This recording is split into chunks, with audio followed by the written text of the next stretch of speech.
lost an inch off my waist. So, for today, gusto ko lang i-share kung ano yung tatlong tiny shifts na ginawa ko kasi baka makatulong din sa'yo. So, yung unang shift, instead na mag-focus ako dun sa quantity ng food, nagfo-focus ako lagi sa quality. So, ang lagi kong pinipili yung food na nourishing sa katawan ko and at the same time, na-enjoy ko. Yan lang. I don't count calories. I just keep my food balance. Second shift, instead na mag-focus ako sa intensity nung workout or movement, nag-focus ako dun sa consistency. Ano ba yung realistic sa akin? Ano yung kaya kong i-maintain? So, for me, ang non-negotiables ko lang, like, pagkagising ko sa umaga, just 20 minutes of gentle movement.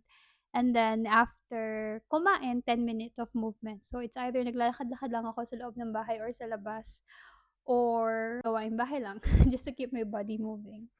And then lastly, third shift, instead na mag-focus ako sa result na hindi ko naman kayang kontrolin, nag-focus ako sa action. Ano ba yung kaya kong gawin? Habits over outcomes. And then whenever nagagawa ko yung daily actions na sinet ko sa sarili ko, it keeps me motivated to keep going. So, na-realize ko lang na hindi natin kailangan lagi na gumawa tayo ng something extreme para maka-experience tayo ng change or para ma-improve natin yung overall health and wellness natin. We just need to start and we just need to do it consistently. I'll see you again tomorrow.